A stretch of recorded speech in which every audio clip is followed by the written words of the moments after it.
Sing it!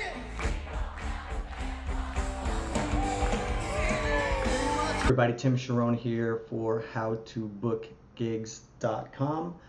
Today we're going to go over the way to make an amazing set list for spots where you're opening for national acts and playing for thousands of people, and most of those people may not know your band, so you really want to put together a set list that can grab people and get them from going and hanging out and getting beers and make them want to come over to the stage and watch you if you're opening for a national. I'm right in the middle of a tour. I just took yesterday, basically the whole day I took to put together set lists, and I've got about 7 or 8 set lists that I've had to put together because we're doing some big shows, and we're doing opening for Maddie and Tae, we're opening for Randy Houser, we're opening for Ronnie Mislap, and we're opening for the Charlie Daniels Band. We're also opening for 2 other national acts that haven't been announced yet.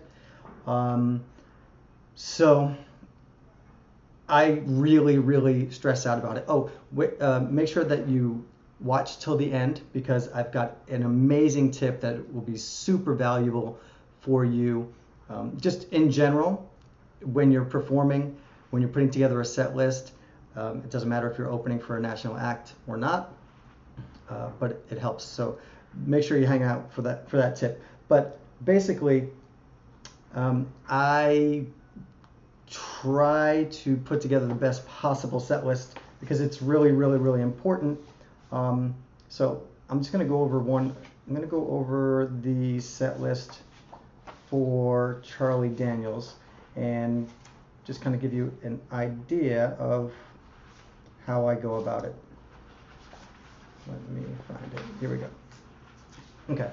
So basically, this is what I do, and this is through years and years of trial and error, and we've gotten really good, if I do say so myself, at crushing and just kicking ass on these opening spots. So basically what you want to do is, of course it's really important to have a strong opening song.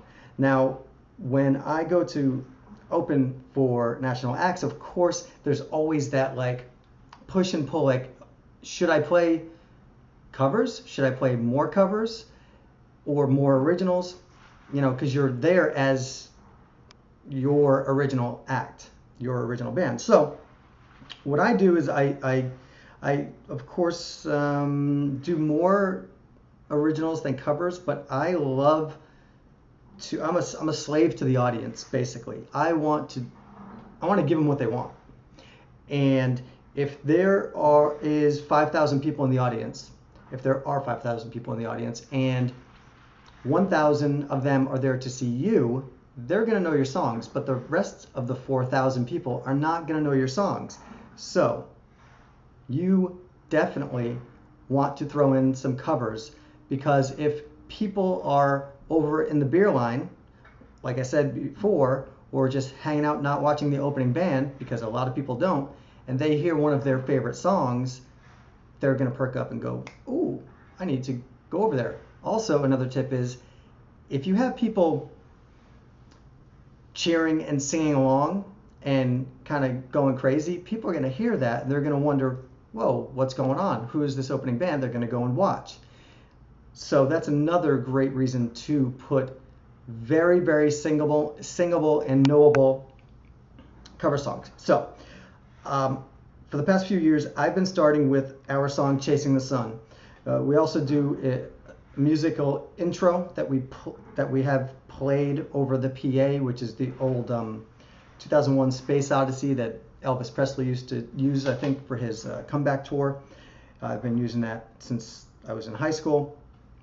And we start with a song called Chasing the Sun, and it's really upbeat, fun song, and this is and it's an original, so it's a really good opener because, like I said, it's upbeat, it's fun. I don't play guitar on it so that I can kind of run out from the back of the stage and just go right in. Like, I like to start the shows without me playing guitar so that I can be more of a performer and kind of, I run out and here's a really, really good tip. Address the audience. Always throughout the show, address the audience. Make sure that that they know that they're there, and talk to them and ask them questions between songs and during songs. So here we go. So Chasing the Sun, we go and we just play it just like the record, and we always make sure that we end it with a trash can ending, or whatever you want to call it, rock star ending, holding out the last note and the cymbals, and then knock it down. And what that does is that cues people to cheer. So that's extremely important. Trash can endings, you don't want to do it on every single song, but they're very important because people know that when you're holding out the notes and blah, blah, blah, they know that once you end that, that's their time to cheer. So definitely put trash can endings into that a lot. So what we do is, as soon as we end that trash can ending on Chasing the Sun, right? Boom, boom. I have my guitar player go right into the opening little lick of Sweet Home Alabama, because everybody knows that. And it's really cool because what I try to do is not stop in between songs for at least the first 2 songs, depending on the length of the set. I'll go 3 or 4 songs with basically going from one song to the next. But you want to give people a chance to cheer at the end of your first song, and with the trash can ending, boom, right into Sweet Home Alabama, because everybody knows that. We'll mix All Summer Long into it as well. So everybody knows Sweet Home Alabama. Now, musicians watching this are probably going to be like, oh, I don't want to play Sweet Home Alabama. It's just so stupid. But I agree. I mean, I've played it a billion times. It's not the most exciting for us as a band, but people flip out. And you have to decide real quick whether you're playing music for yourself or if you're playing music for the customers. Extremely important. You want to give them what they want, and they want to sing along. They didn't come to see a national act to watch the opening band play all of their own songs if they don't know them. You're going to bore people to death, and then you're going to wonder why your career is not taking off. You're going to wonder why you're not getting more spots opening for national acts. It's because you're not playing anything that anybody knows. So what we do is we, in the middle of Sweet Home Alabama, All Summer Long, I have the band break down the tune, go real soft, and then I invite people to sing along. Think about it. Why did you go to a concert? Why do you go to concerts? Do you go to concerts to hear songs that you don't know? Did you go to a concert to just sit on your hands and not do anything? No, you most likely, well, at least in my case, country rock with a twist of lime. These people are coming to have a good time. They're coming to sing along. They're coming to have a few beers, loosen up, forget all their worries for an hour, 3 hours, whatever it is, and they want to participate. So you have to let them participate. That's where cover songs come in. So we have them sing along. And then the third song that I have on my list is a song of mine called A Beach Ain't One. So what I try to do is I try to keep it high energy, the first song, second song. Now this is a short set. This is like a 50 minutes to 1 hour set. So the toughest part is squeezing everything in there, because when you have so many songs that you want to play, it's really tempting to try to jam them all in there. But then you never go over time, over the allotted amount of time. It's happened to us a few times, and it's made me shrink the set list so that we can have plenty of time to do stuff. So I have kind of a mid-tempo, A Beach Ain't One. It's tropical. It's just kind of a laid-back little thing for the third song. And then for the fourth song, I hit them with another cover of Pink Houses by John Mellencamp, because it's a great sing-along song. It's another old song. So this is for opening for Charlie Daniels. So a lot of his audience are going to know Pink Houses. I think it's from the 80s. And then we go with another original, which is Summer Life in this case. And that's another kind of beachy, kind of reggae-y, mid-tempo, fun little tune. And then on here we have Kenny Chesney and David Lee Murphy's version of Dust on the Bottle. So to me, this is a perfect cover to play, because Kenny Chesney just released it on his new live record, and a lot of people that are older are going to know it from the David Lee Murphy, especially the country audience. So that one to me is really perfect. Then we have two more songs, and we do Hick Down by Jason Aldean, and we mix in Uptown Funk by Bruno Mars. And people lose their mind when they hear Uptown Funk, because everybody knows that it's relatively brand new, and it's it just slays. People love it. So keep in mind, you don't want to just blast through all. It's tempting to do just all up tempo, and I try to keep it all relatively high energy, but you want to start, you want to have like peaks and valleys. You want it to be kind of like a you want dynamics. So you want to start with an up-tempo fun song. Then maybe the second song is up-tempo fun sing-along song, and then during those songs you should craft it so that you're bringing it down. So you have this up-tempo fun song, but then you bring the music down and you kind of let it breathe, and you give it nice dynamics. You bring it down, then maybe you invite the audience to sing, and maybe you do the verse, and then ask the audience to help you with the chorus, say for something like Sweet Home Alabama. I mean, everybody's gonna sing. If they're there to see Charlie Daniels, or really almost, if it's country rock, everybody's gonna sing along. And that's the other thing. You want other people to hear everybody singing along, so that they come over to the stage and they want to be involved.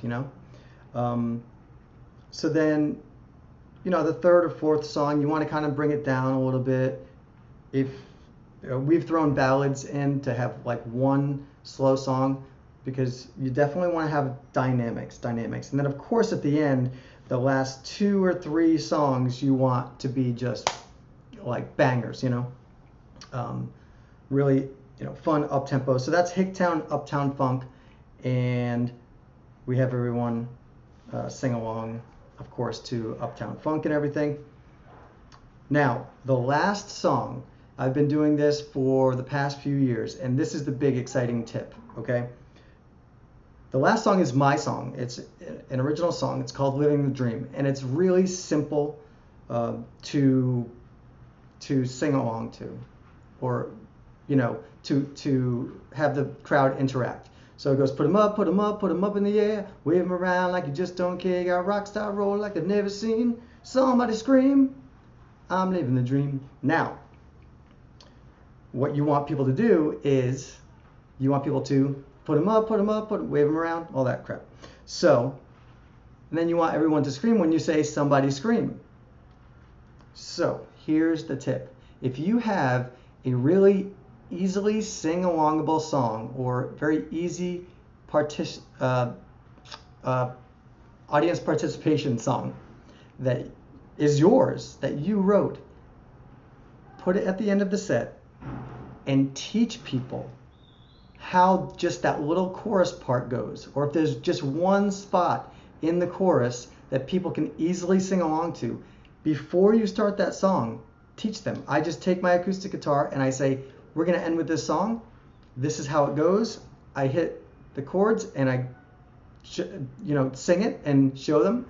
And then we make a little play out of it. I ask my guitar player, hey man, was that good enough? And then, if they're loud enough and they've got it and they're screaming, then we'll go into it. But usually, it takes like 2 or 3 times where I'm teaching them. And then it's super cool because, number one, the audience can participate. They just learn this simple thing. All they're doing is putting their hands up in the air and then screaming when I say so. Somebody scream. So then what we do is we jam that song and we have everyone do all this stuff. So think about it from the audience's perspective.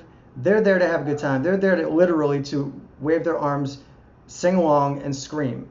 So we give them, you give them that opportunity. That's your job. Your job is to instruct them to have a good time. They're gonna follow you. And then the magic of this is you have 5,000 people, or however many people are there, singing along to your song and screaming and waving their arms. So number one, that's an amazing feeling. Just the feeling of having your song that you wrote and having all of these people having so much fun and singing along and screaming along is absolutely magic. Also, the magic of, number one, the national act. You're really getting these people amped up for this national act. So whoever's coming up next is going to be stoked because you're getting these people going crazy. And very importantly, you're going to get amazing video content and photos. You're going to get priceless content. And content is king, as you guys know. Check out howtobookgigs.com, my free ebook. Content is absolute king.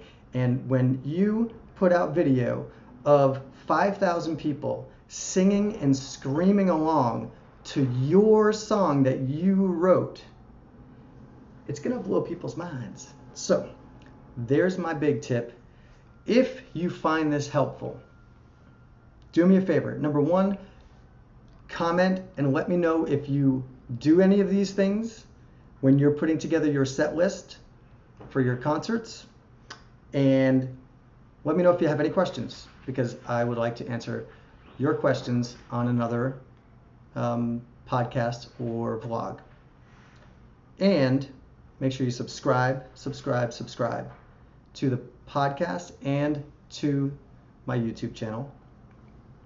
And get the free book, howtobookgigs.com. It's really helping a lot of people, and it's super exciting. I've gotten some really, really cool testimonials, people sending me messages and calling, calling me. If you've found the book helpful, contact me. I'd love to talk to you. And it's super exciting, to have people really, getting fired up and getting more gigs and performing in front of more and more people and gaining a lot of fans and getting their music heard more because of this book, howtobookgigs.com. Thanks so much for watching. Make sure you subscribe.